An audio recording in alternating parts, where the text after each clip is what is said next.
Hey, what's up, wrestling fans? On this episode of the Atomic Drop podcast, we will be talking everything and anything money in the bank, top to bottom analysis, uh, winners, losers. We'll also give our grade for the PLE and much more. So make sure to throw your comments out. We will return in 42 seconds.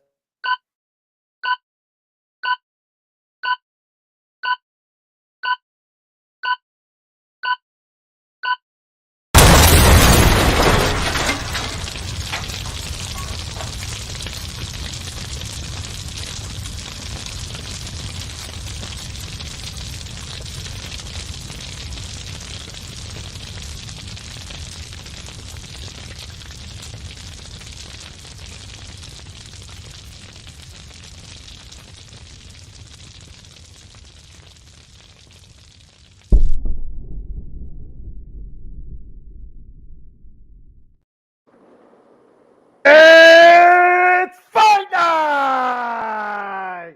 Welcome to the Atomic Drop podcast. I'm your host, the Bat Fry, Kenny Fry, and with me, as always, down there at the very end, my boy, the show's I'm in the house, baby. Let's go. Cowboy Dave, and of course, our man in the middle, the answer, Adam Glenn. What's up, Adam? Yeah, how's everyone doing tonight? Oh, we are doing fantastic. Pay-per-view, premium live event here, Money in the Bank. So we're going to talk about every match there. We're going to buzz through it, let everybody know our thoughts and opinions on it. Remember, it's all opinions. All right, none of this stuff is fact-based. A lot of it's just thoughts and opinions, and we'll shoot from the hip here. We'll tell you how we feel about it. We'll be straight up and legit, and we'll go from there. Let us know your thoughts and your feelings on everything that you saw on tonight's PLE. Premium live event, Money in the Bank, and throw it out there in comment form or whatever you need to do. X, YouTube, Facebook. You can comment on all three platforms. If you're not sure how to comment on X, click on the live stream, click on it again, and at the very bottom it will say something. I think that's what it says, say something or write something, and you can comment there, and we can see your comments. We'll pull it up, and we'll answer questions. We'll throw your comments out there, your thoughts and stuff. So let's kick it off here with the very first match of the night, which was the men's Money in the Bank. Drew McIntyre wins the men's Money in the Bank. Guys, were you surprised that they kicked the show off with the men's Money in the Bank ladder match? Go ahead, Adam. I was surprised, because they want people to watch from the get go, so they want to start with they try to start with one of the main matches from the get go. Because they don't want you watching 8:30. You come in so now with the main match being at the start, they want you watching from the get go. Yeah. Dave, your thoughts? You know what? I wasn't surprised at all, and I'll tell you why. Get the crowd going, get them into it. Why not put it at first? The crowd was into it the whole night from what I saw, and which that tells me that if they're into it, the show must be as good as they think it's going to be. It was tonight. I thought it was great, but to me, getting that first match, I was okay with it. I had no problem with it. 100% my thought as well, Dave. I was totally fine with the men kicking the show off with Money in the Bank. And I'll tell you another reason why a little bit later on when we talk about the women's match. One of the reasons why I think the men kicked it off. But I mean, it's a great way to start the PLE off hot. You don't want to start off with a clunker, then it starts off boring. You're like right away. If it starts off with a clunker, then your first initial thought of the pay-per-view or premium live event is that it sucks ass, and you don't want that. The first impressions are very important for everything in life, really, when you think about it. Whether it be job interviews or first dates or blind dates, whatever it is, your initial appearance, the initial thought that you put out there, your whatever, it's very important. So we have a couple comments here real quick. We got our boy Paul Spencer checking. What's up, Paul? He says, I have one question. I think they forgot the money part of the bank. So boring. I give it a C overall. Eileen checking in. Do we care what Mr. Fuji thinks? Do we really care what Mr. Fuji thinks? Because I don't care what Mr. Fuji thinks. I don't know about you two, but I don't give a crap what he thinks. I thought it was a good show. Well, Mr. Fuji 2.0 did watch the whole event, so... Well, Mr. Fuji 2.0 has got things on his mind. He's too busy watching his UFC stuff. You know what? He's wrong tonight. It was a good show. Yeah, damn it, Dave. This isn't communist Canada. This is America. I hear you, brother. I hear you. Opinions here. But you know what? I'm pumped up. It's 11 o'clock at night. I'm ready to roll. Eileen checking in. What's up, Eileen? Eileen, what's up? Paul said, I think you guys took the money because you have the money flying on screen. Yes, we got all the money right here. We're making it rain, baby. We're making Yeah, it rain. making it rain, baby. And thanks to you, Paul. Paul, thanks to you. You're the one that set this up for us. We appreciate it very much. Yes. We also have Eileen checking in. Mr. Fuji's mad because Io Sky did not win. Correct. There's no. Yeah, see, no his Asian girl didn't win, so he's gonna go cry like a little cry river. Mark checking. What's up, Mark? He says, "What's good, guys? What's up, Mark?" I dug the pay-per-view of the premium live event. I dug it. So that's what's up right now. So back to the men's match. There wasn't like the one thing that kind of surprised me. Mark, thanks for checking the show out. Thank you for commenting. Yes, Keep those comments thank you. rolling in, guys. The one thing that kind of surprised me with the men's Money in the Bank was there wasn't too many crazy spots. Like normally there's 2 or 3 that are like, oh my God, I can't believe they're gonna do that. And then it happens and like somebody's down for a while. It was a frantic pace. It was well paced out, but there wasn't anything really like crazy. I felt like there was no oh my God moments, but still, it was still, I thought, a solid ladder match with the 6 competitors in there. And everybody, as far as I can tell, everybody probably came out pretty clean. Nobody looked like they were hobbled or you thought, hey, there's a chance they could be injured. So Adam, what are your thoughts on that? On the match overall, Adam, what were your thoughts on that? Maybe not too many big spots there like we're normally used to seeing. I agree with you. It was not great like a match, like like big spots, like where people almost getting their briefcase, but then losing at the last second. Yeah, had a couple of those moments. Yeah.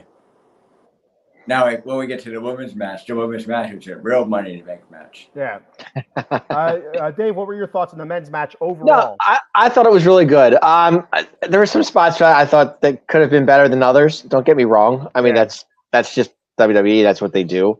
But personally, I was really, I was, like I said, Andrade, powerbombing, Carmelo, onto the ladder. I thought that was good. I think LA Knight got hurt though. I think he hurt his leg somewhere in the match. If you watch it, because he was kind of favoring his leg a little bit. But other than that, I thought it was great. The competitors were awesome. Like I said, could have been better. Yeah, it could have been better, and I totally agree with what you guys are saying. But to me, I was happy with everything except the winner of the match. That's why I was not too happy about it. But it is what it is. And Drew said he was going to win. It made. I think, Dave, we talked about this last week. I think it was last week or the week before, kind of talking about who makes the most sense to win. And for some reason, for storyline, I think I know at least I did. I came up with that.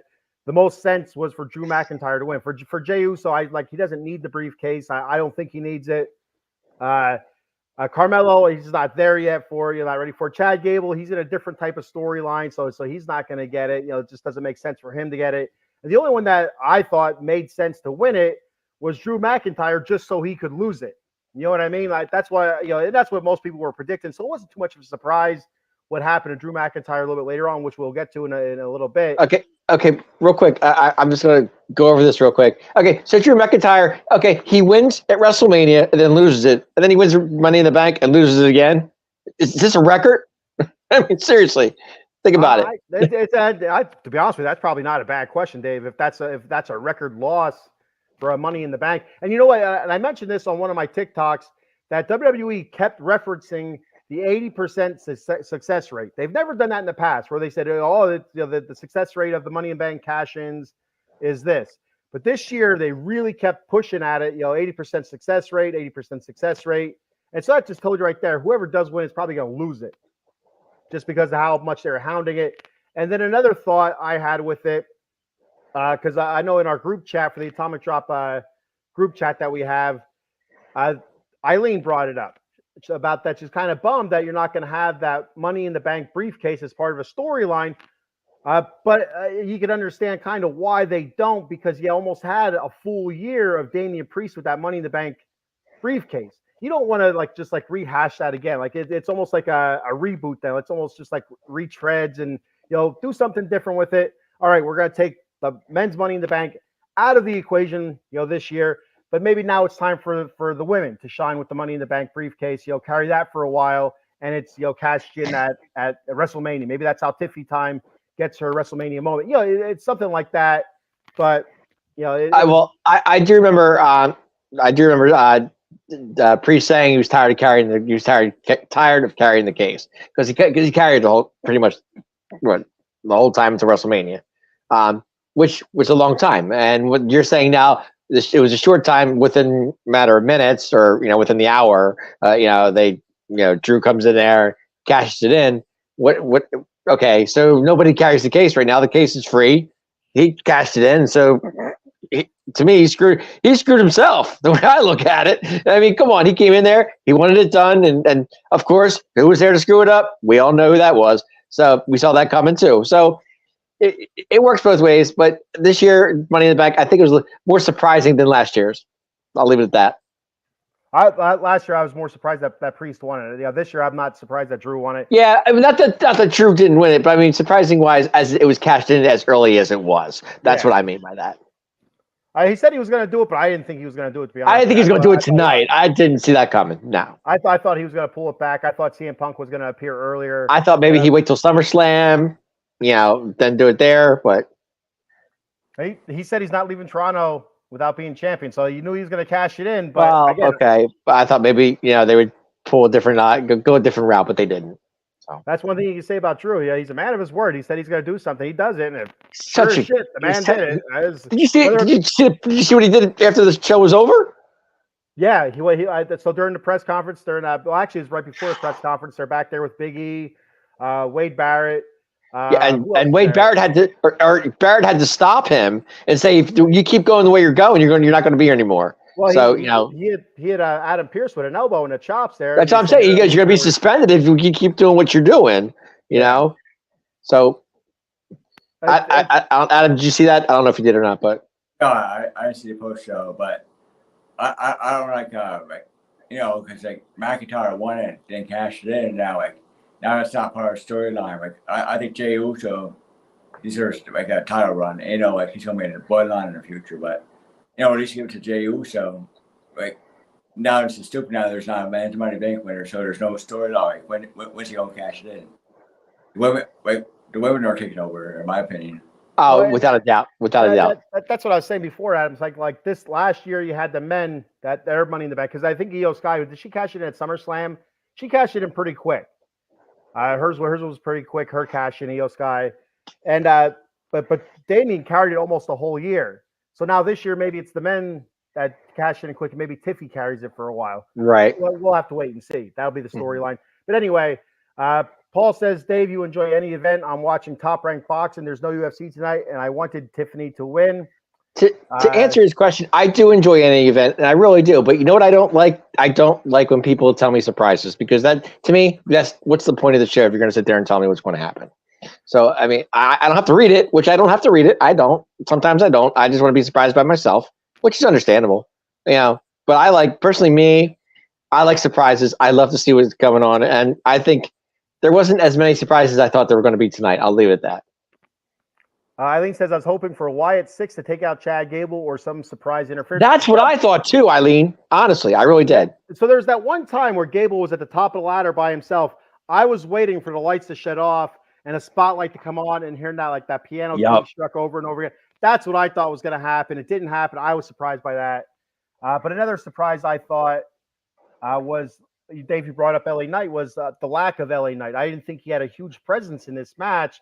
Now, maybe that is something that, maybe he did get hurt. Maybe that was something. I mean, it just seemed to me like he hurt his leg at the one part. I forget what it really was at the part of what he did, when he did it. But you could just tell he was holding it for a while, and I thought maybe, it could be very good selling too. You don't know. It's hard to tell. I mean, it could be. They're good. Absolutely. Yep. So and that's the thing. LA Knight, I thought he'd be a bigger part of it. He did have some decent spots, but he did. He's a crowd pleaser, and we didn't get a whole lot of him. I didn't think so anyway. Paul says, now I lose the anticipation of wondering if we see a cash in each week on Raw. Don't blame Drew. Blame that dude, Hunter. I don't think it's a terrible call. I really don't, Paul. I think it's I don't want to say it's the right call because you don't know for sure, but I don't think it's a bad call. Like I said, the women, you have two of them. The women still have theirs. Now, I'd say the majority of the people that watch wrestling are watching it to watch the men wrestle. It's it is what it is. But the women wrestling nowadays are so athletic and so good that you're not going to lose anything, in my opinion, with the anticipation with the women and who's going to cash in, and especially with Tiffany Stratton having it. She's very good in the mic. She's very good on social media as well. So it's going to be out there. She's going to be out there. She's going to tease it all the time. So I don't think we're going to lose too much that way. No. The only thing it's traditionally, I think a lot of people watch wrestling because of the men. The women usually take a back seat, but I think these women that are in the WWE right now, they don't take a back seat to anybody. So nobody puts baby in the corner. Adam, real quick, I want your opinion on this. I know before the match started, before the Money in the Bank men's ladder match started, who was your pick to win it? I don't remember what you said. I thought they were going to go to Jey Uso. Oh, Jey Uso. Okay, my fault. Like back in we got to a process of elimination. I thought they find some way for CM Punk to screw Drew McIntyre. So I thought Jey Uso. Gotcha. Okay. Should have been. But it was funny because, and I bring that up because it's a great answer, Adam. Don't get me wrong. But my thing was, to me, I thought about it before the match started, guys, and I was like, wait a minute, maybe Andrade pulls this off. That was my favorite. I was like, maybe Andrade pulls shows the world that he could do this, and just a thought.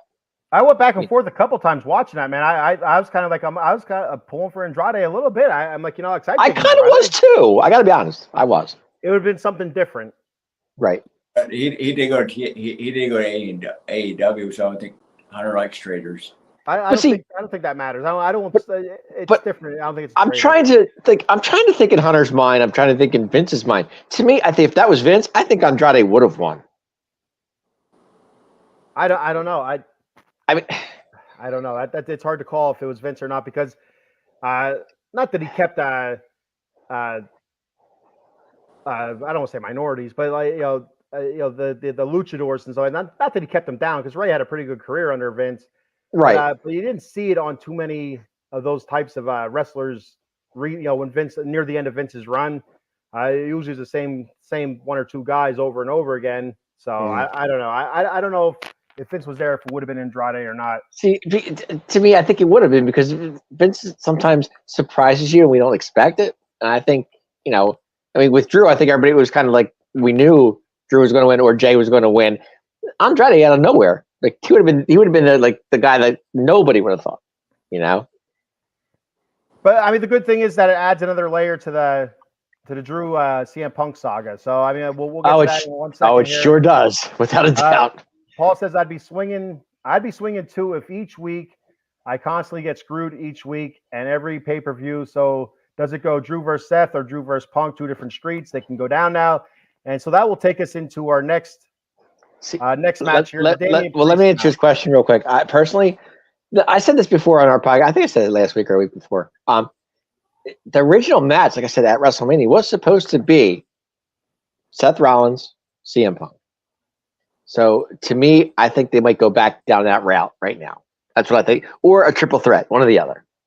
But so traditionally for a triple threat, there's something up for grabs.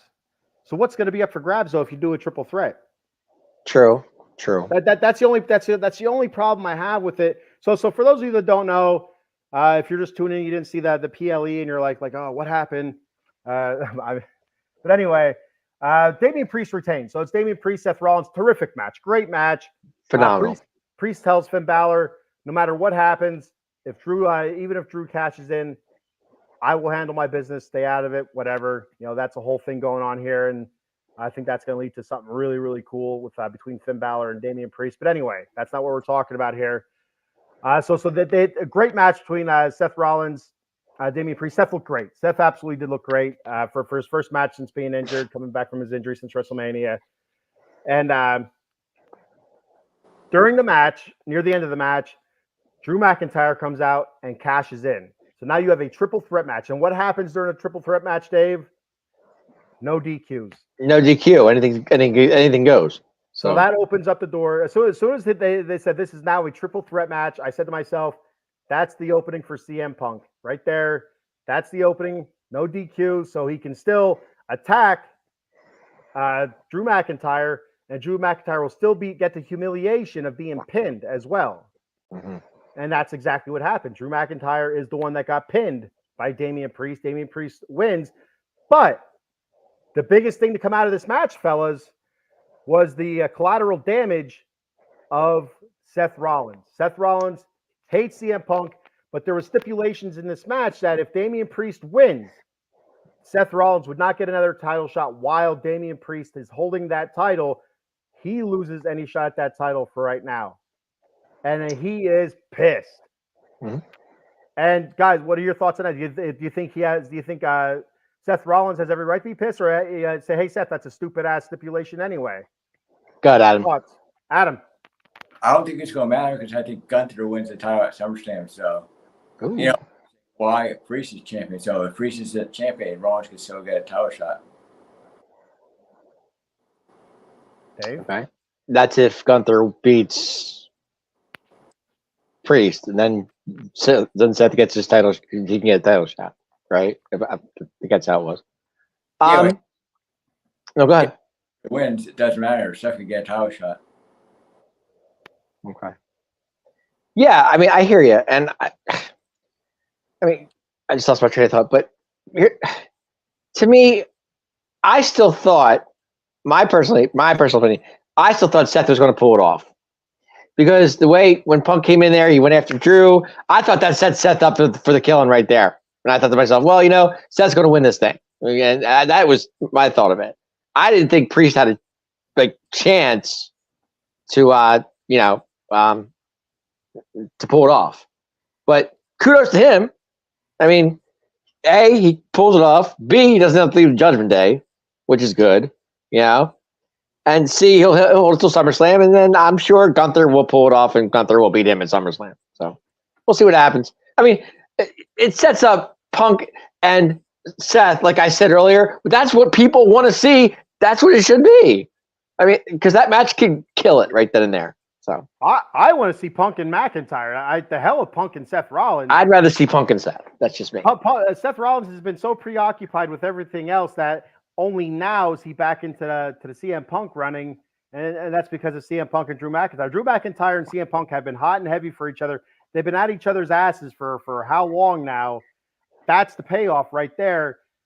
But you have to add Seth Rollins into it now. How do you add Seth Rollins into it? How does this happen? Like, I cannot figure out a way to add Seth Rollins into it and have a match where it means something. Like, is there a stipulation? Is there?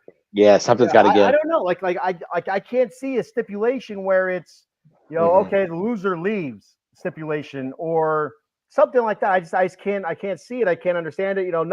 Especially knowing that we do know. Like, again, I really miss the days of not knowing. The internet. Contracts and stuff like that. I don't want to know that stuff, but it's me neither. We know it anyway. But let me say earlier that Seth did look great tonight. I thought Seth looked really good coming from WrestleMania that he hasn't wrestled for that long. But then again, Seth's a professional. I shouldn't even have to worry about that because Seth Rollins is top 3 or 4 in this business. So anyway, it's still. I really thought he was awesome tonight. So Punk, Seth, and Drew, that's going to be a thing going forward. And how they do it is going to be really interesting to me. And Drew, I can't wait till Monday night to see how pissed off Drew is. We saw how pissed off Drew was after that press conference during the post game show or the post show, I should say. But he was really mad. You could just tell. But if that was an angle, great angle. Phenomenal angle because with Adam Pearce, I mean, then Wade Barrett saying you could lose your job out of this, or you don't want to go, don't take it as far as you can, or whatever. But I thought that was really that angle was awesome, totally awesome. And I think Wade Barrett is your wild card right now because Wade Barrett has been very outspoken about how CM Punk is screwing over Drew McIntyre. He's been very outspoken, and now Wade Barrett is from the United Kingdom, I guess somewhere probably in England. I think it is. I don't think he's Scottish or he's Irish or anything like that. But the best part of the whole angle was when they went back to the front of the desk where Big E was and the girl, whatever, right? Big E's like, Okay. His look was like, okay, like it was pretty cool. I thought that was pretty funny. I did the way he looked at. I wish Big E was still wrestling, but anyway. I miss him. I do. I miss him too. We got a couple comments here. We have Paul saying, "All right, gentlemen, great show. Mets are losing tomorrow at 1:35 because I will be there at PNC. Dave, it was a C event. The women saved the show. Adam, what's that? God. And he also said AJ Lee and CM Punk versus Becky Lynch and Seth Rollins. Make it happen. I know it won't happen, but just saying. That would be good. That would be good. I wouldn't like it. I don't like the mixed gender tag team matches, especially when there's a relationship. I just don't like it. I don't care for it. Now, if you said Becky Lynch versus AJ Lee, CM Punk versus Seth Rollins, I thought Becky was done. Becky said she retired. She's done. Yeah, I think. That's what she. I thought Becky. I thought Becky was going to AEW. Personally, that's what I thought. She's sitting there like Jerry Maguire. Show me the money. The money. Yep. Yeah, she's retired until they break out the checkbook. Exactly. Yep. Like any of us would be. Hey, we're not gonna lie about it. No. There ain't nothing wrong with that. I have a thought for a storyline. What they do? Do they fire Drew? Then they have Steph versus CM Punk at SummerSlam. Okay. And like they fire Drew Monday, then Seth Rollins, CM Punk at SummerSlam. I think there's no way they fire Drew. I just don't think. Drew is on the edge, man. Drew is really on the edge of this storyline. I mean, it's crazy to watch, see what he get screwed twice, 2 major pay-per-views. You know, I mean, has every right to be upset, but to me, I'm kind of glad it was that because I don't want Drew as my champion. I just don't. I'm okay with it. I'm okay. I mean, I don't want Damian Priest either, but if I had to pick one or the other, I'm going to pick Priest. That's just me. But the thing is, it adds so many different layers to the story. I think it's fantastic. What they've been doing, I feel like CM Punk and Drew McIntyre have been straight up cooking. Now, whether or not they have legit heat with each other, I don't know. I have no idea whether a lot of this stuff is legit. But they sell it like it is, and they're selling it to us, big man. That's what I'm saying. Like the selling part, I like that. I like that a lot. You know. And so whether or not it's real heat or if this is just wrestling heat, I don't know. You don't know, and that's perfect. That's absolutely beautiful. They're doing a great job with this storyline. Now you add Seth into it. It's going to be interesting to see what they do with it. I can't wait to see how because Seth is going to be hot because, like I said, he's the collateral damage in this, and he already hated CM Punk. He was the first Adam. one to come out against You know what I saw tonight, Adam? You know what I saw in in Seth Rollins tonight that I haven't seen in a long time, and I think you'll agree with me with this. What's that? I saw a little Y2J in Seth Rollins tonight. Did you too? Oh no, I didn't see it. He did a moonsault off the middle rope. Yeah. I saw like 2 or 3, just a little. I'm not saying it was exactly like Y2J, but it was a little. I saw like 2 or 3 things that he did. I was like, that's a Y2J thing. You know what I'm saying? Like he changes it up a little bit. It wasn't the Seth Rollins we should normally see. So I kind of like that. I was into that. I really was. He did add a couple moves to the repertoire, and I thought they were pretty smooth. And that was a great job by the announce team to kind of throw that out there, saying, "Oh, this is a little bit different. This is new stuff for Seth." Yes. Stuff. So that was great. They calling attention to it, so you pay a little bit more attention. And it reminded me of Y2J right away when he did the moonsault off the middle rope. I'm like, that's Jericho. Well, the lion salt. Sorry, did I say lion salt? Lion salt, my fault. You know what I meant. But I was like, that's Y2J all the way. Absolutely. I didn't think of it until you say it now, but yeah, you can see a little bit of Y2 influence there. Yeah, I was talking to Rob about it, and Rob texted me. I said, "I see Y2J." He started laughing. He says, "Yeah, exactly." I was like, "Yeah, Y2J all the way." Who's Rob? Rob chimes in. Rob Kelly who chimes in every so often. Where the hell's Rob Kelly at now? I don't know where Rob. He said I thought he was going to chime in tonight. He was talking to me all night. I don't know what's going on. All right, so moving on. We could talk about the whole Drew McIntyre, CM Punk thing, and Seth Rollins for hours. Sami Zayn retains his Intercontinental title against Braun Breaker. This, to me, was the second biggest surprise of the night. And great match. Again, I'll let you guys know my thoughts after you guys go. Dave, you kick this one off. You want me to kick it off? I was going to give it to Adam, but I have to take it. Adam started the first last one. You go ahead and start. I'll go this one. Yeah, go okay. Ahead. To me, first of all, Braun Breaker. If we're not seeing another Goldberg, I don't know what it is. Okay, that's what I'm seeing with Braun Breaker, except for the championship part of it of the situation. Okay, Braun Breaker is like, oh, I'm going to spear you here. I'm going to be the guy's a beast. I'm not taking anything away from Braun Breaker. I think Braun Breaker's awesome. Okay, I'm a fan of it, but he's not ready for a title yet. I'm sorry, he's just not. And for me, Sami Zayn was going to retain. I knew he was going to retain. I had no doubt in my mind he was going to retain. Okay, Sami Zayn has held that title since Sami Zayn beat Gunther for that title. You think he's going to lose to Braun Breaker? Are you kidding me? Come on, seriously. So anyway, no, nothing against Braun Breaker. He's doing great. His titles in the future. It might be SummerSlam. Who knows?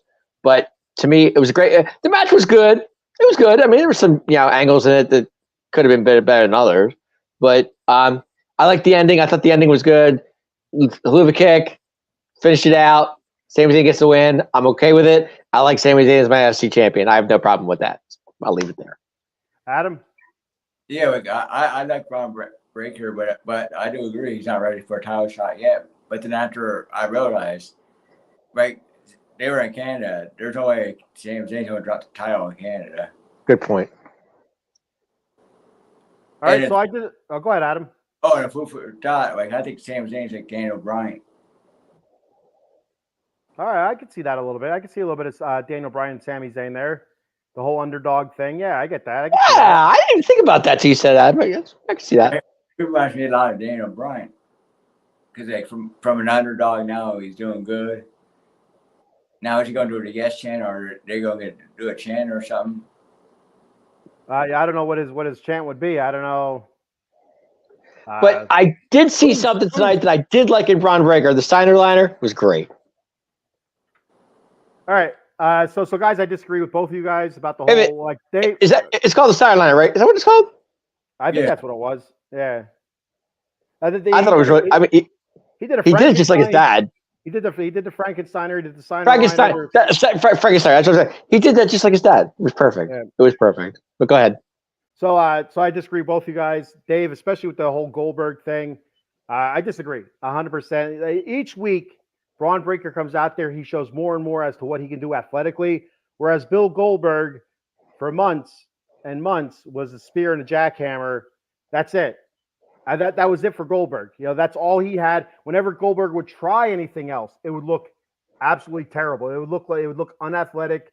It would look off. It looked like that was the first time he was ever trying it. Now, when you watch Braun Breaker, you see a pedigree there. You see that this kid has been in wrestling his whole life. It's in his blood. His dad, his uncle, wrestling, for as long as they were little kids as well. So, I mean, there's a pedigree there. There's more to him than the spear. And he's been showing that, I think, the last few weeks with the moves that he's been adding. He's altered them a little bit to make them his own, but from his dad's repertoire and from his uncle's repertoire, the Steiner brothers, he's been adding little moves, little subtleties from their skill set into his in-ring skill set, and it's been fantastic. And he's been showing that he can go deep in matches. He's not a 2-minute trick pony here. He's not I can take you outside and throw you into the ring post and throw you into the steps and slam you on a table kind of guy. He could take it into the ring. He could bash you there as well. So this is the biggest thing. I'm not overly surprised that Sami retained. All right. I doubted he'd retain, but I wasn't going to like if he retains, I get it as well. The thing that surprised me the most about this is that they had Sami beat Braun Breaker 1, 2, 3 in the middle of the ring clean. Like that. That's the one thing that really surprised me because they've been building Braun Breaker up as a monster, as a beast, unbeatable, powerful. And I thought there's still a way that you could have him lose this match or not leave with the title and still come out looking strong. And they didn't do that, which surprised me. So I do believe there's got to be a rematch, maybe a triple threat or something down the road. But I just don't. Were you looking for somebody to come in this match and disqualifications? So Sami does retain. That's what you're looking for. Okay. I was looking for somebody to come in and maybe attack Braun Breaker. A la maybe like a Ludwig Kaiser. Okay. Sheamus. Because he's been all tangled up with that, and we don't know exactly what's going on at Ricochet. I don't know what's going on with Ricochet. Yeah, I think Ricochet's done. I really do. Do you know for 100% certainty? No, we don't. If I had to guess, I would say yeah. Not until I see the man pop up on another show. Until I see on the TikTok when I'm watching Mr. Sandy's app or one of those Mr. Tesh or whatever, one of those TikTokers that always throw out the wrestling content. Not until I see him pop on another show, then I'll say, okay, he's done with WWE. Mhm. But until then, we don't know for sure, right? Right. So I thought there was going to be something. Somebody go out there, kind of ruin it for Braun Breaker, but he still comes out looking strong, looking like a monster. Sammy still comes out as your champion because I don't think Sammy should lose the title yet. I think Sammy should hold it a little bit longer, retain it a little bit longer, and lose it at a major PLE at one of the big four. So that's Right. my thought on that.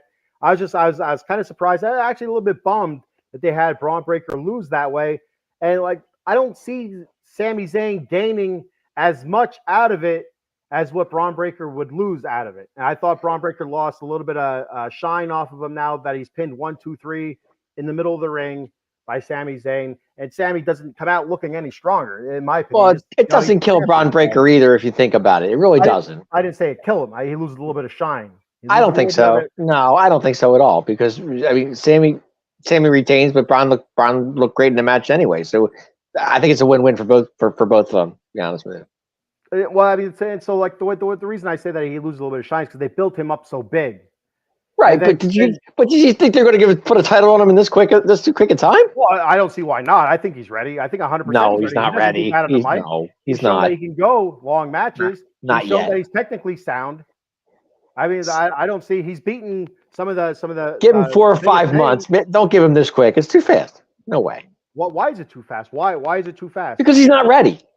Why is he's not ready? He's not ready. He's not ready. He's just not. What you saying it doesn't make it so though? Like what can you tell me he's give it till SummerSlam. Give it till WrestleMania. Give him time to. It can't be summer. That's 1 month. Like what is 1 month gonna be? You're giving it to him in 4 weeks, in 3 weeks. I'd be like so you said give it to him SummerSlam. So that's 1 month away. So what's the difference between now and SummerSlam? There's no. So you're gonna give him the IC belt within 3 weeks of Sami Zayn? Are you kidding? Come on. I would have. He didn't. No. Obviously, I would have.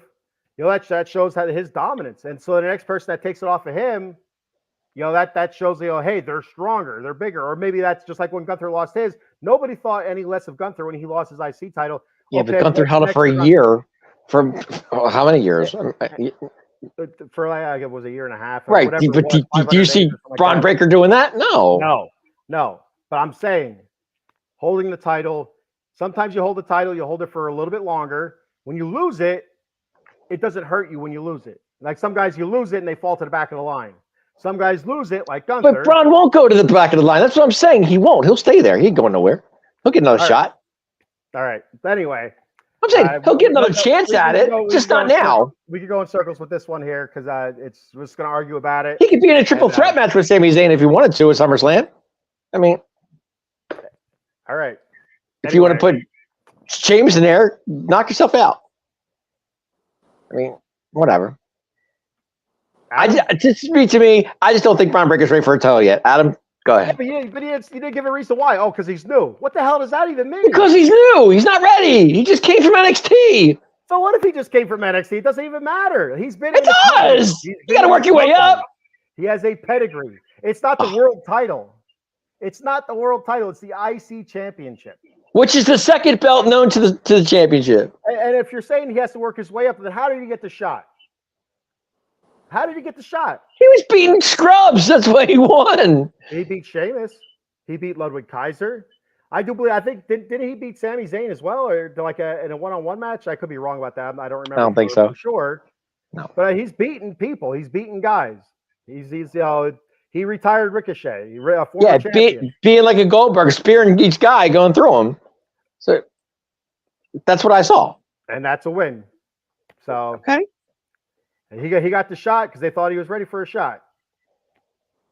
I think you're saying he doesn't deserve, but the only reason you could say is because Hillbilly Jim got a lot of shots too. He wanted to run a title. That's a crime in itself. So I'm just saying.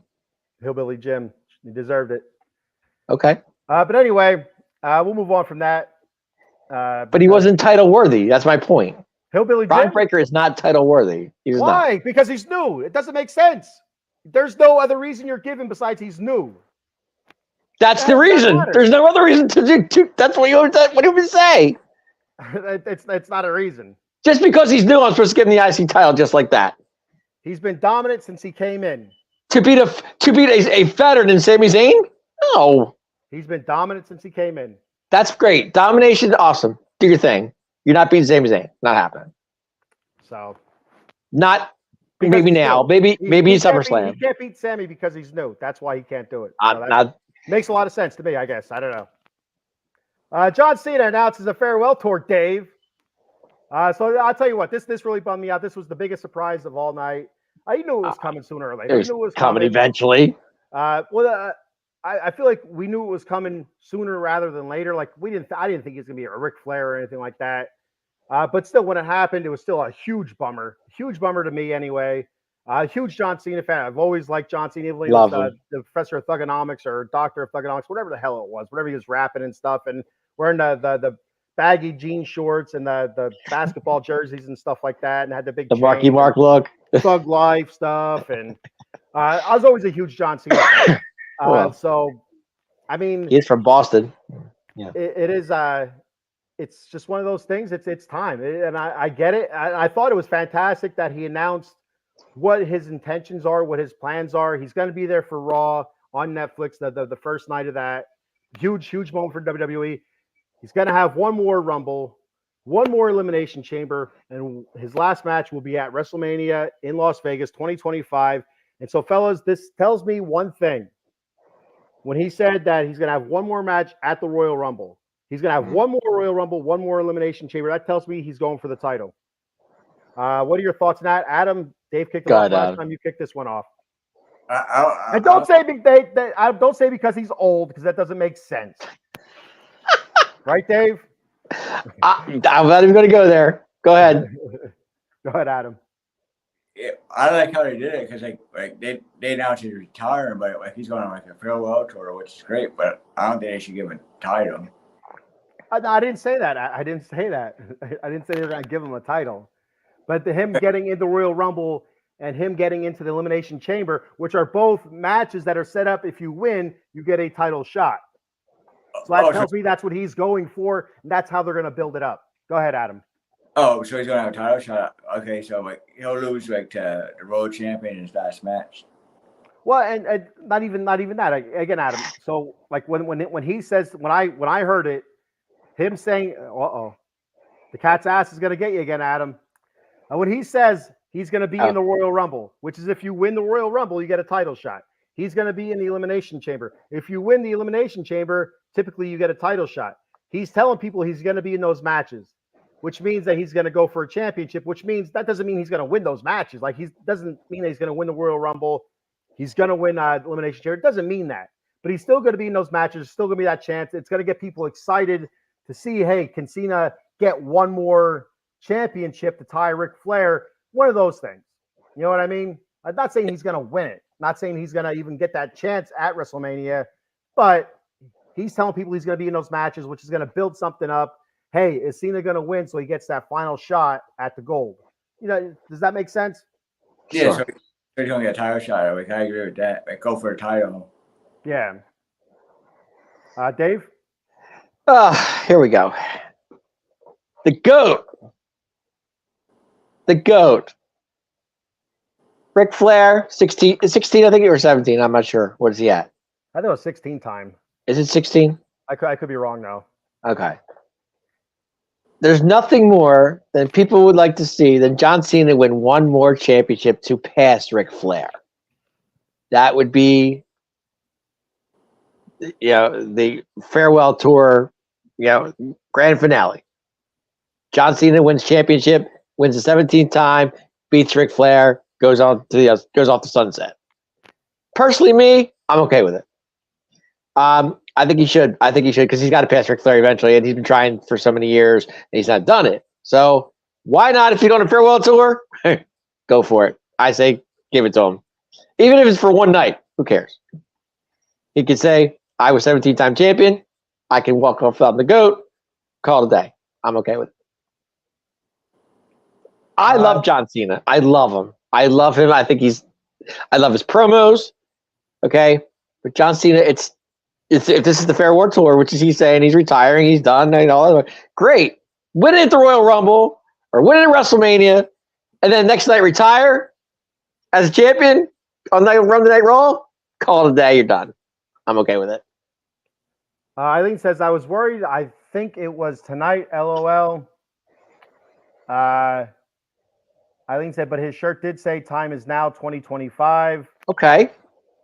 He will continue to work, and he hopes to work about 30 to 40 events throughout 2025, as in the part of the farewell tour. I think that's awesome. Do some house shows or Raws or SmackDowns or whatever. So we got 2 tours going on this time of year, right? What's the first tour? Liv Morgan. Oh, the Revenge Tour. And okay, there you go. That's very good, Dave. Eileen says they could give it to John Cena past Ric Flair, since Flair is now in AEW or was. And so I did. One thing you have a problem is Triple H and Ric Flair are super tight. But you hear so many people like sing the praises of John Cena over the years that have either worked with them or wrestled with them.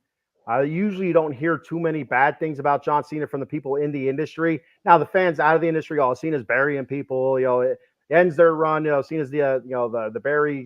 Super bury Cena. talent, Super Cena stuff. He carried the company through the PG era, which was not a great era of wrestling, and he carried it.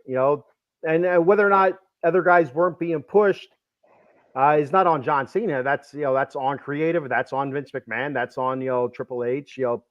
Not as much as Vince McMahon, but you'd have to figure that's Vince McMahon and creative, right? That's not all John Cena. No, it's not all John Cena. No, they can easily say, "Hey, John, we're going to go in a different direction for a little while." That's on them. That is the creative, and that is the heads of WWE. That's not on Cena. Well, let's just give John Cena the Bobby Bonilla contract and call it a day. Well, and so he said he's not going to be doing any in-ring competition after WrestleMania. So I don't think that means he's going to be gone. Like, you'll probably get an occasional appearance. You know what I mean? Like, or is John Cena's hosting this year's WrestleMania kind of thing? You know what I mean? Can we have a John Cena day like we have a Bobby Bonilla day, like contract-wise? We could, I guess. Why not? Dave, I don't think you want to talk Mets after they got one hit by the Nationals. I think Ken's not happy with the Mets. So we don't want. No, I'm just saying. Bobby Bonilla Day comes once a year, and till 2034 or whatever it is. I don't even know. Whatever, right? Give John Cena the same contract. Why not? Can't hurt. So John Cena is going to be getting paid by WWE for a long time, no matter what. There you go. Using his likeness and stuff like that, so he's always going to get a royalty check. Or he goes to WrestleMania, wins, like I said, or whatever, Royal Rumble, WrestleMania, whatever the pay-per-view it is, wins the title, retires the next night, done with it, and then go off to the sunset. And Adam, the Mets, they split with the Nationals. Nationals are playing well right now, and so far they won one and lost one against the Pirates. That's won tonight. They won 5-3. So I don't know why I'd be angry with the Mets. No, well. Get one hit by the Nationals. They pitched good. Both guys pitched good. So Adam, didn't the Braves beat the Phillies tonight? Or is that my imagination? No, I think the Phillies won yesterday. I didn't see the score tonight. Yeah, Braves won 5-1. Did the Phillies win yesterday? They did. Yeah. So 1-1. Our big boys. Okay, 1-1. And it's still 9 games? Well, there you go.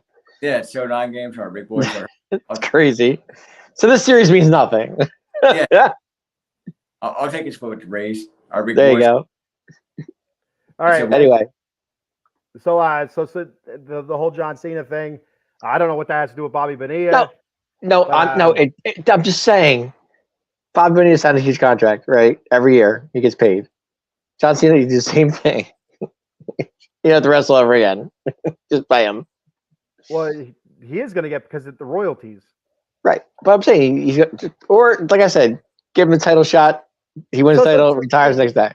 So Bobby Bonilla, it's a deferment. So they worked out something with who the hell was the Mets owner? The Wilpons. Okay. And, where he gets paid as $1 million and some change or whatever every year on July 1st up until like 2034, 5, 6, or something stupid. Right. Yeah. But he's also getting paid the same kind of contract by the Orioles as well. That's $500,000 up until 2028. So there's a lot of baseball players that have that in their contract, a deferment. Shohei Ohtani, that's going to be another big one as well. Right. But the whole John Cena thing, the way it's different is, I believe it's not going to be a contractual thing. It's just going to be, WWE is still going to use his likeness in video games. They're going to use his likeness. They're probably still going to sell merch. So he's Sure. still going to get, he's still going to get checks from WWE. That shirt he wore tonight is going to be huge. It's probably selling now. He's still going to be working for WWE even when his past WrestleMania. Because again, he said he'll be done with in-ring competition after WrestleMania 2025. After WrestleMania, right? So that doesn't mean that he's not going to be there to show up every once in a while to wave his little hand or to sell something. So, special guest referee somewhere. Who knows? You just never know. Right. The same thing with Stone Cold. Stone Cold. Every once in a while, his name will pop up, and but we haven't seen Stone Cold in a while. He was supposed to be at Mania, and he never showed up. So apparently, the money wasn't good enough for him to be there. He had prior engagements with his family. Well, I thought it was a money thing. No, he said it was his prior engagements with his family. He was they booked something in Las Vegas. They're going to be off the grid. He said it was just they couldn't line it up. So I thought it was a money thing. He wanted this. They wanted to give him that. That's why he didn't show up. I don't know. At least not that I've read or heard or seen. Okay, so. Maybe I'm wrong. Okay. All right, so John Cena is going to retire. We'll move on to the biggest I have no problem with it. Tonight. I really don't.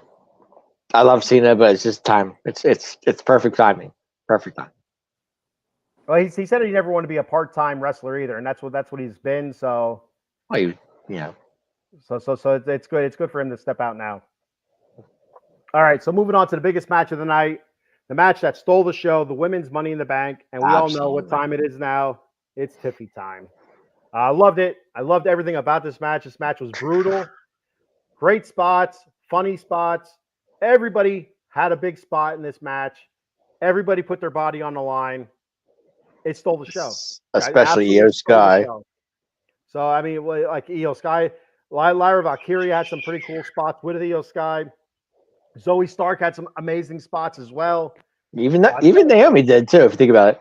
Naomi did. She had some pretty cool spots with some terrific flexibility, and she took some decent bumps off the ladders. One of the biggest ones for me was Chelsea Green. She was funny, and she also put her body on the line when she took that bump off the top of the ladder onto those tables. She did. And I've seen the thing that I really like Chelsea Green. I like her because I think she's funny. She's pretty. She's athletic. Mm-hmm. I see so many different videos of her wrestling before she got to WWE in like some of these indie matches and stuff like that. Mm-hmm. She could do some stuff, man. And you haven't really seen the whole Chelsea Green so far. And I thought you seen a little snippet of it tonight with some of the stuff that she did. Besides the comedic stuff, but the serious stuff, that taking some of these bumps and I thought she was fantastic. I thought Chelsea Green, the place was going nuts for her. They thought she was going to win it a couple times. I was going nuts. I thought she was going to win it. But I'm cool with Tiffany Stratton. I'm going to like Tiffany Stratton. A heel holding the briefcase, and she's cocky, she's arrogant, and it's going to be awesome. What are you guys' thoughts on this? Go ahead, Adam. I loved it. I thought this is a great match. Great match and a real Money in the Bank, because you thought Chelsea was going to win, but all of a sudden, Tiff comes and Sills just knocks her off and takes the briefcase, and it's Tiff time. I love it. Match of the night. Oh, without a doubt. Without a doubt, match of the night. I can't disagree with that. But I knew Chelsea wasn't going to win for one reason, and they said she's afraid of heights. That's the only reason why. I said the match. I said Chelsea's afraid of heights. That's why she should climb a ladder. So I said to myself, okay, if Chelsea might pull it off, but I don't think she will. I love when she's trying to get it with the ladder. She's picking it up. I thought that was kind of funny myself. But no, congrats to Tiff. Tiff definitely deserves it. I wouldn't have minded if Chelsea did win. I was kind of Lyra. Okay, I'm okay with that. But it wasn't her time yet. But yeah, definitely time. Tiffany deserves it. I'm happy for it. Great spot. But I got to give kudos to Io Sky, guys. I'm sorry. Io Sky is one bad chick. Let me tell you. That play or whatever that move they did on that ladder, that bump she took, unbelievable. And the way she was laying there, I thought she was dead. I was like, oh my gosh, who lays like that's called flexibility, guys. Unbelievable. Io Sky, A+ for me tonight. So yeah, that move that she did with Lyra Valkyria, are you talking about, where she got yes. power bombed onto the ladder? Yeah, it was fantastic. Yes. Emerson checking in. My daughter, I'm going to do professional wrestling. Emerson, you are going to go to bed. You have to get up early. I heard you had a good day today, Miss Emerson. Good job. Way to step up. She rebounded very well. She had a rough day Friday, in her 2 games, and she rebounded very well today. So good to hear. We got to put it all together tomorrow. There you go. Anyway, thank you, Emerson, for checking the show. Emerson's going to be a professional. What you think of that, big man? The Fry Foundation continues. Bloodline, watch out. She's going to keep it going, baby. Fry Foundation in the house. She's so funny. Good for her. I love it. All right. So yeah, it's a ton of great spots. And like you said about Chelsea Green, when she first said, everybody went out of the ring except for her in the beginning of the start of the match. Right. Ladders, and she stood in the middle and she started jumping at the briefcase. I died. I was laughing so hard. And then she, like you said, she pulled the one ladder, and that another lady was pulling in. I don't remember if it was Zoe Stark or who it was, or maybe it was Tiffany Stratton. But then she's trying to poke at it with the ladder. I was dying. And then she climbed up the one ladder, and she gets like 2 rungs up. Like she didn't even get like halfway up. She got 2 rungs up, and she's like, "Nope, not gonna happen." Not happening. But then she eventually. She gets on the tallest ladder. She gets all the way up there, and then she gets knocked off onto those tables. Amazing. Absolutely amazing. It was. I mean, kudos to her, man. I mean, if Io were to win the match, I'd be fine with it too. I wouldn't have a problem with it because she was, champ before. So either Io, Tiffy, or Chelsea, one of those 3, I was okay with it. Well, I really would you guys have been okay if Io won it? She would have been back-to-back winner. Would you guys have been okay? I wouldn't have had a problem with that. Well, hey, if Cody get back-to-back winner in Royal Rumble, I have no problem with Io winning that. That would upset me. They did it right. It's TIFF time. Io had her time. It's TIFF time. No back-to-back winners. Well, here's a question, Adam. Do you think Tiffy's too new for this? She's the future. Oh. Okay. Oh, I see where you're going with this. Okay. No, I see where you're going with this, Bron Breakker. I hear you. I'm not going anywhere with it. You brought it up. I love Tiff, so. Tiffy's been a little longer than what Bron's been. So yeah. Okay. Like a month or 2 months. But anyway, I wouldn't have liked it if Io would have won either. I agree with Adam. I just think I would probably. It's the Royal Rumble's different. I think like with a repeat champion. The briefcase, you want to see how people carry the case differently because it's a different storyline each time.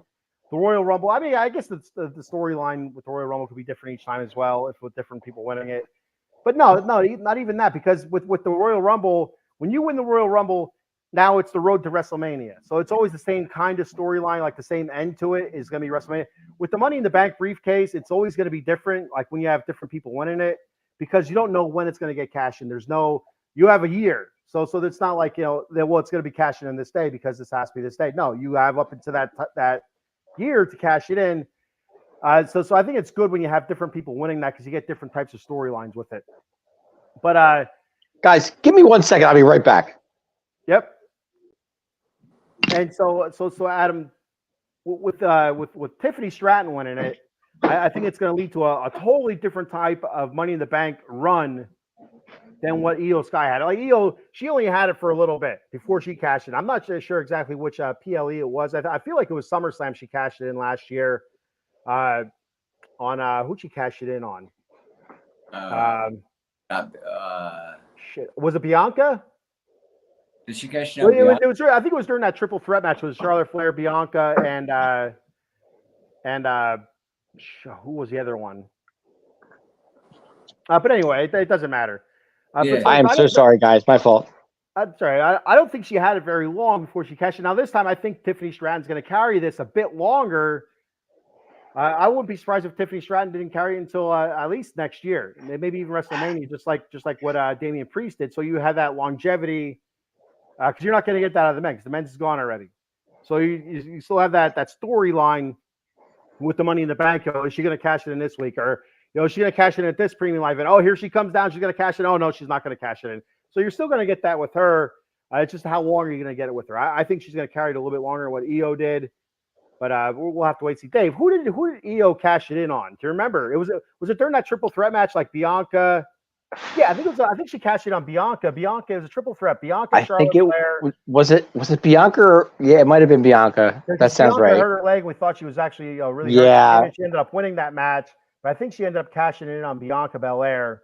And I believe it was a triple threat match, but I can't remember who the third combatant was. It was Charlotte Flair, it was Bianca, and I can't remember who. I don't know if it was Becky Lynch. It could have been. I don't remember off the top of my head. And it doesn't matter. It doesn't really matter. But she didn't have it for long. I feel like she cashed it in at SummerSlam. So she only had it for like a month and a half, maybe at the most. So I think you're going to get a little bit longer run with the Money in the Bank with Tiffy, and you're going to get a lot of great promos from her, and you're going to get a lot of teases with it. I think it's going to be fantastic. Yeah, absolutely. Sorry, guys, my TV went loud for a second, then blew up, so I had to go upstairs and turn it down. It's all right. And so my dark horse for this match, I thought maybe Zoe Stark had a slim chance. I thought that would have been like a curveball, but I'm really happy with Tiffany Stratton winning. I am really happy with her winning. I think it's going to lead to some gold here. My dark horse was Naomi. I thought Naomi had a shot, but do you think like Tiff uses this for her WrestleMania moment, like cashes in at WrestleMania? Go ahead, Adam. But do you think like she teases people like usually like run down and act like she cashes it in, but the same thing as Damian Priest. Yeah. How many times did Priest, Jesus Christ, how many times did he run down? Didn't have the briefcase with him. He's yelling at some idiot from the Judgment Day, Dom or Finn or freaking JD McDonough running his head bobbling everywhere. One of those guys running down with the briefcase, and then before they get down there, they either get clobbered or somebody else, interrupts it, or it seemed like every week for a little bit. But then the Priest waited to WrestleMania. He cashed it in at the right time, and he got his WrestleMania moment. I could 100% see Tiffany Stratton doing something similar, just without the whole faction. Like Damian Priest had the whole faction, the whole band of goons with them to help along with that storyline. Whereas Tiffy, I don't think you're going to get anybody else with her as a faction. So it's going to be her, and you're going to get a different cast of characters that are wrestling for the championship, and then she'll be teasing it that way. That's anyway. But that's what I know. Like you'll see a champion down, then Tiff will come out. Will she cash in? Will she cash in? But then she doesn't because something happens. It's going to get interrupted. Yeah, it's going to get interrupted time and time again. All I know is Bayley better watch her back because she's got a lot of targets. That's for sure. And that's the thing. Like you're going to see Charlotte Flair coming back soon. You're going to see Bayley has allies. She does have Naomi. Yeah, guys, you still have to remember there is another challenger at SummerSlam for Bayley besides Tiffany with the briefcase. The Queen of the Ring. The Queen of the Ring, correct. And and that's the great thing about the briefcase is you don't have to be the challenger yet. Right. You pick your moment. Well, here's the thing. I mean, let's go to SummerSlam. So if Nia beats Bayley, okay? Tiff comes in, beats Nia. Nia's title run is what, 20 seconds? If that, not a chance that happens. They're working together right now, aren't they? No, but I can see Tiff doing it. Why not? Because Nia's a giant. Right, but it would be the perfect. It would be. I mean, you're not going to put the title on Nia, so it would be the perfect scenario for Tiff. Title on Nia. If they put the Queen of the Ring on her, why would you not? Nia's well, they won't put the title on her. They wouldn't put the title on her. No. You haven't seen a whole lot of her recently. You start seeing her more now recently, but she hasn't been as prevalent as I thought she would have been. But I mean, Nia's kind of like a Drew McIntyre. If you think about it, she wants that title so bad that she could taste it, and she's not going to get it. I disagree. I think she is going to win it. I do think Tiffany's going to help her. They will not put the title. They will not put that title on Nia. No way. Mark my words, young man. Mark my words. You okay? I remember that. Will be your champion. She will join the book. Yeah, for 20 seconds until Tiff chimes in. It's not going to happen then. If it does happen, because they are working together a little bit. They have been in cahoots a little bit. When you have a Money in the Bank briefcase, anything goes. There are no friends. That's on two shows. It doesn't have to be SmackDown. It could be Raw or SmackDown. Okay.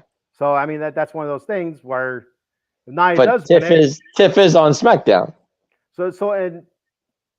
Yeah, she is on SmackDown, but it doesn't matter. You could cash it on Raw or SmackDown. It doesn't have to be SmackDown. She could show up on Raw and cash it in. She has that now. But she won't. And so if she is going to cash in on Nia, which I'm not going to say that's out of the realm of possibility, I just don't think it's going to be at SummerSlam. Okay. Well, I just don't think it's going to be then, and I could see it down the road a little bit if it does happen. Mhm. I just think it's going to be too soon for that. Right. And but I could also see her doing it on Raw. Good. I think we see Nia win the championship off of Bailey, though. I do think we see that. I do think that Tiffany's going to help Nia win that belt, and that's where you're going to start seeing Nia becoming distrustful of Tiffany Stratton, because Tiffany does have that briefcase and Nia is the champion. So there's going to be always those side eyes, Nia is going to get a win, but she's going to be beat up, and you're going to hear Tiffany's music hit, and she's going to come down, and Nia's going to be looking at her like, "What the hell are you doing?" And Yep. Tiffany's going to help her up. And so now I'm chiming in is what I'm doing. I'm cashing it in. I'm going to beat you, and I'm going to be champion. And that threat's always going to be there, and that's where the storyline comes from. So it's Correct. not out of the realm of possibility, but I think they build the storyline, if it does happen, that there's going to be a story behind it first. It's not going to be a bing, bang, boom, she's going to cash it in SummerSlam. There's going to be a story built between her and Nia, or her and somebody else. They And won't. but I think There's no way on this earth they will put that title on Nia Jax. Okay. No way. You guys Nope. hear? I say that they will. They Cowboy won't. Dave says they won't. Adam says he's Wait, going to propose Adam? to her. No, I agree with Dave. No way. Nia. No way. I do believe Adam said that he is proposing to Nia Jax. Adam, I do believe she's taken. I'm sorry. So, I don't think I don't. Adam's got cat issues right now. would you pet that damn cat, Adam? All right. So we got our last topic of the day here. I am sweating bullets. I am You and I both. slimy sweaty. So I'm going to get the hell off of here and go to bed. The bloodline.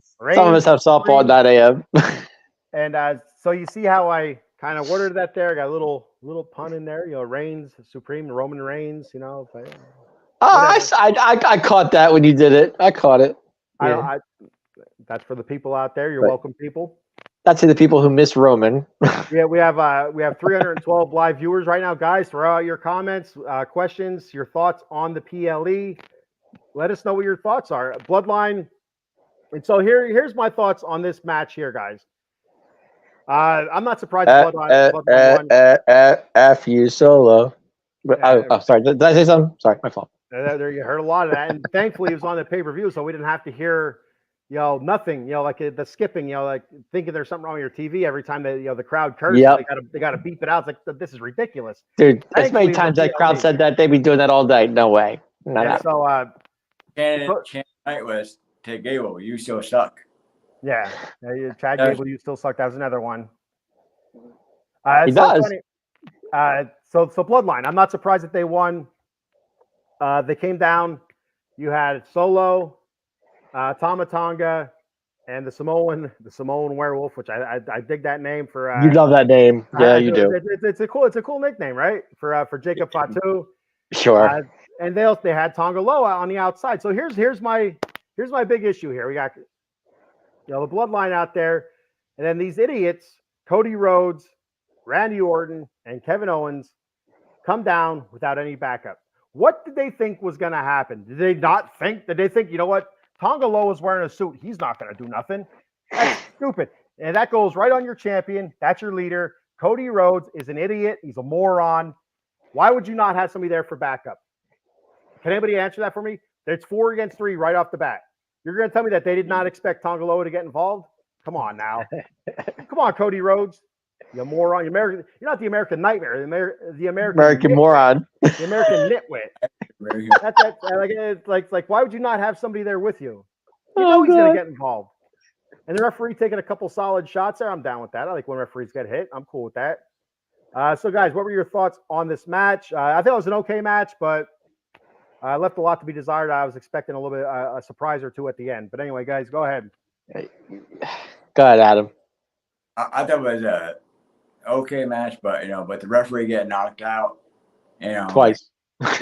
Yeah, the referee getting knocked out twice. Then why don't they send a backup referee down? Right. But then all of a sudden the Bloodline takes over, and the referee's all of a sudden he could count to 3, but he's down for 10 minutes.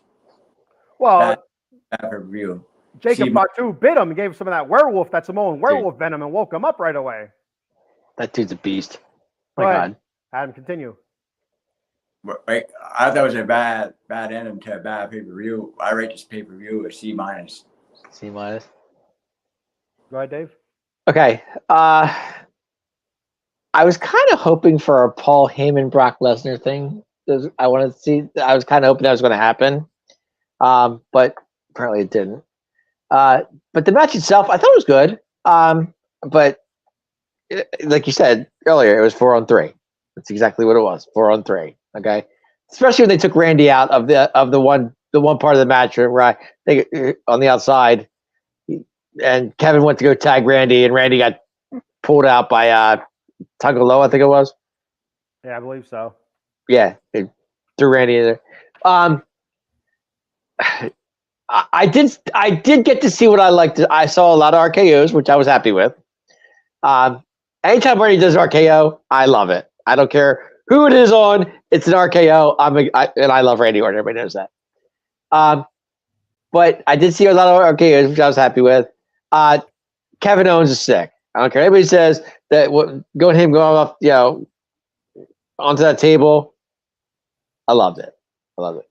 But could it have been better? I knew the Bloodline was going to win.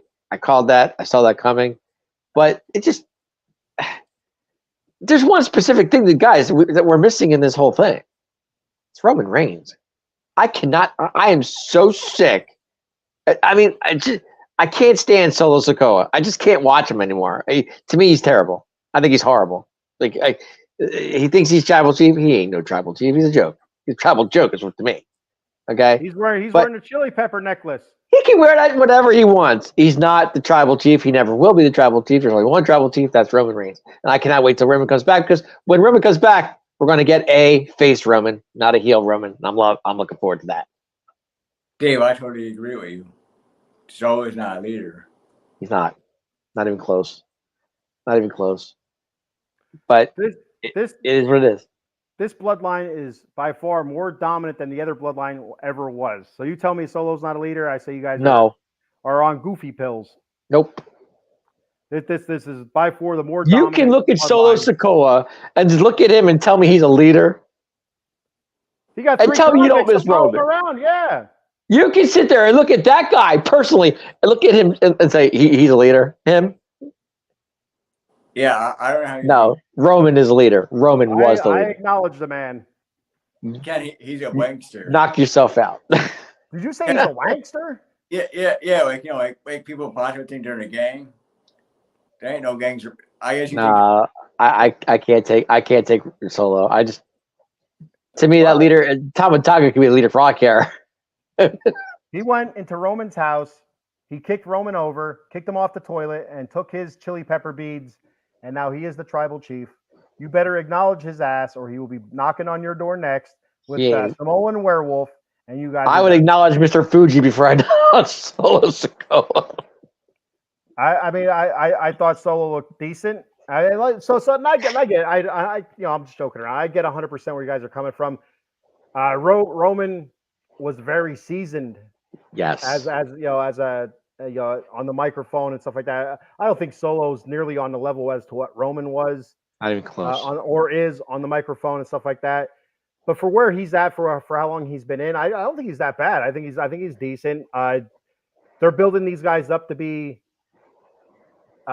lunatics, basically. They're not making you guys out to be unstoppable. They're making them to be out to like uncontrollable, anything goes. Like, you can't predict what they're going to do next. As just psychopaths. That's okay. What they're building them up as. Is it a more talented bloodline than the last one? I'll give you that. I mean, they are a talented bloodline. Don't get me wrong. So they are good. They're very good. I'm not saying they're not.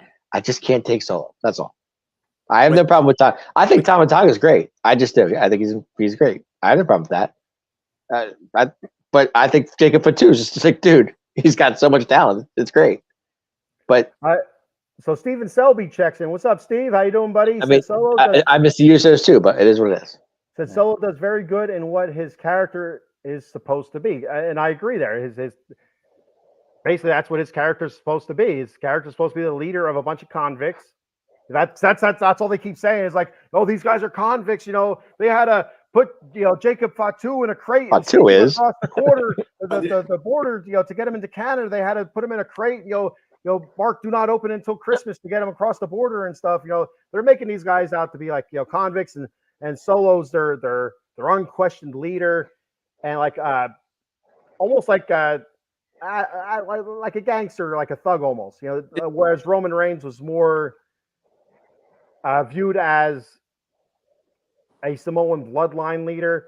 Right. You look at when I see this faction, the Bloodline now, I look at it as a bloodline gangster, bloodline thug, gangster kind of group now instead of what it was before, where it was just it was like preaching the Samoan stuff or whatever, and this just feels like they're preaching just insanity, chaos, which I'm down with. I like the whole chaos stuff with it. I like what Solo's doing. I like Jacob Fatu, Tama Tonga Loa. I mean, I don't know. I'm not really sold on him, but I like I like Tama Tonga. I like his thing. Right. Jacob Fatu is scary. Good. Like the facial expressions. The psychopath look really takes me back to some old Samoan type stuff, and the headbutts and stuff. I dig the headbutts. Right. All I know is when Roman comes back, that place, whatever they are, whenever the timer is right for Roman to come back, that place is going to erupt. I agree, because the whole chance we want Roman, without a shadow of a doubt. And I can't wait to watch him get his ass beat down by Solo. Yeah. We'll see. Time will tell. Eileen says Solo's personality is worse than a box of rocks. See? And speaking of rocks, is Rock controlling this group? That's a great question. We talk about it, we bring it up constantly. Adam, what do you think? I think Rock might be controlling Roman, because why I don't think Rock would be controlling this. I think. Go ahead, Dave. I'm on the fence with that. I don't know where Rock stands on that. I really don't know. I can't say, because you could have Rocky, a face Rocky, which I love, a heel Rocky, which I'm a fan of. I'm not truly a fan because I love Rock in general. So I don't know. I honestly I can't answer that. I don't know. Well, and so if I had to guess, you're screwing me up. I'm sorry, but if I had to guess, I would say Rock's on Roman's side. That would be my guess. Why would that be your guess, though?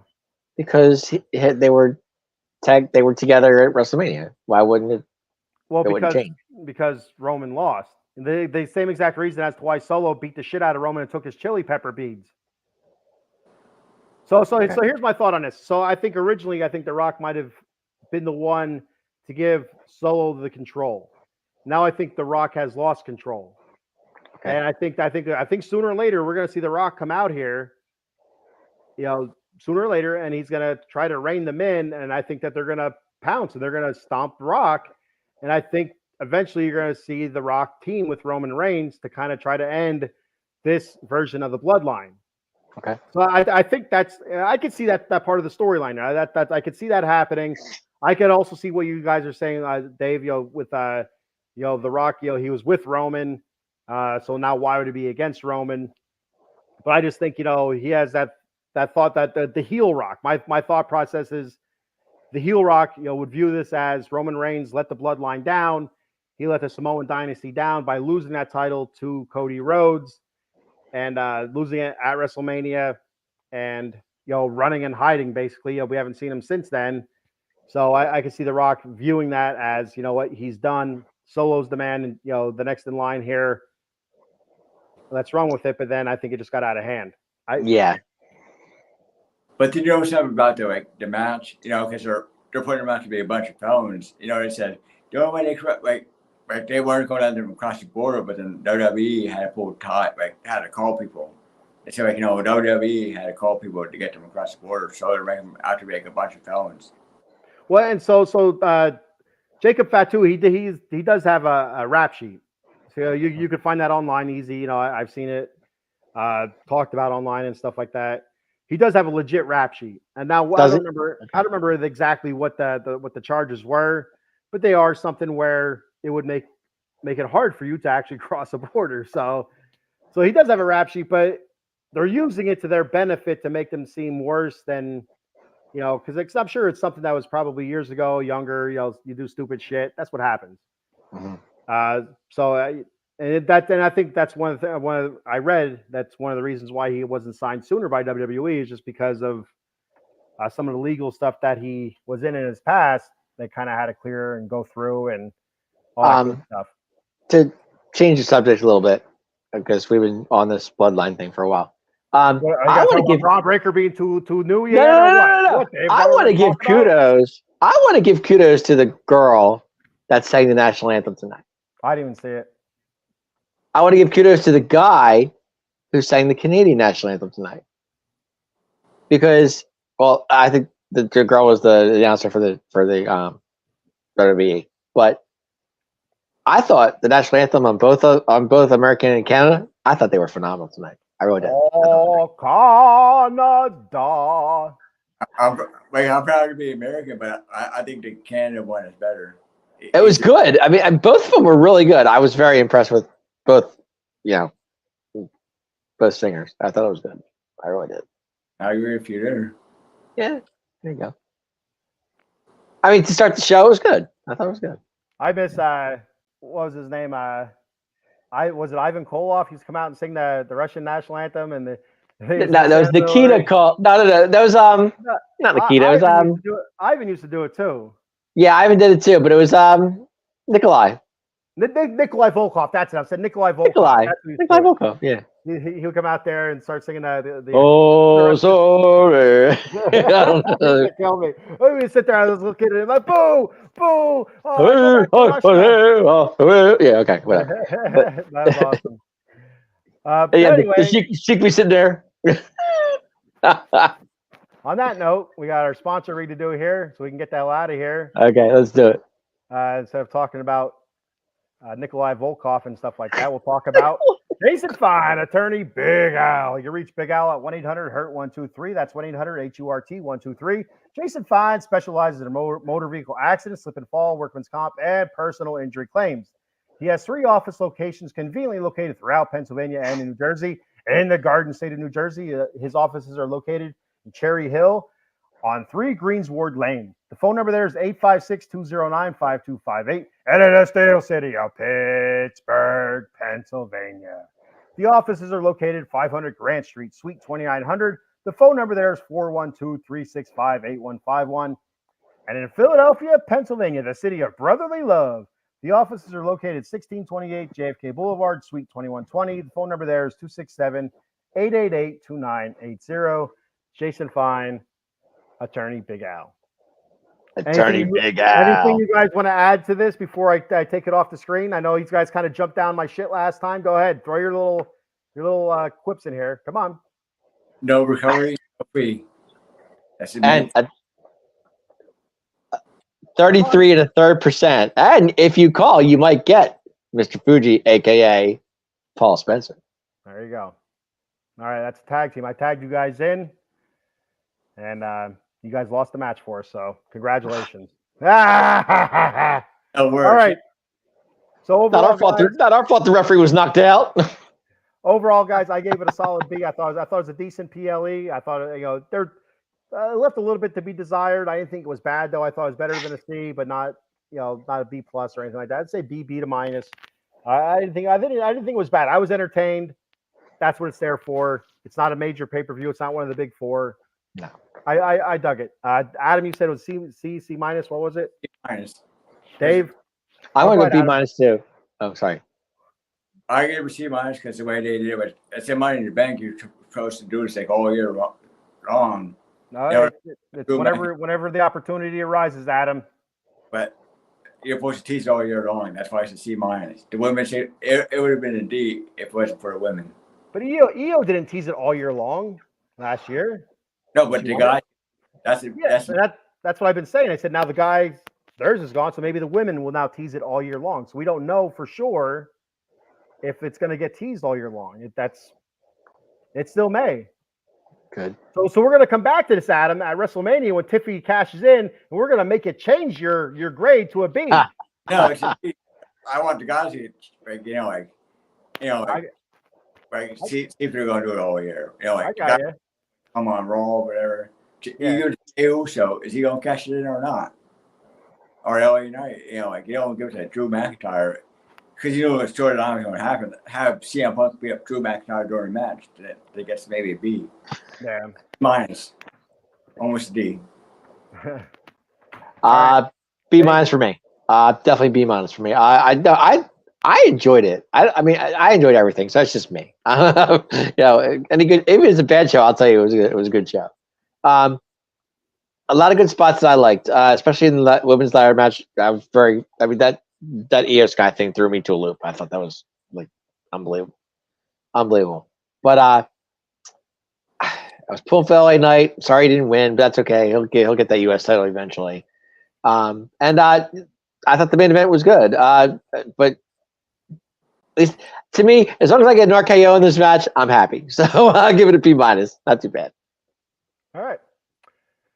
So there we go. There you have it. That is the Money in the Bank PLE. This is our post show. Our thoughts on this. So yeah, thank you everybody for checking this out, guys. Any last thoughts on this before we get the hell out of here? I think pretty much our grades were our last thoughts. But go ahead if there's anything else you want to add. Do it now or forever hold your peas. SummerSlam's in Cleveland, and something's telling me I have this urge to go. I might be doing that. I don't know. I'll tell you guys in a few weeks how I feel about that. Adam, you going with Dave? No, I'm not going to Cleveland. What's that? I'm not going to Ohio. Why not? You don't have to drive. Dave can drive. I'm good. I got the rest in the house.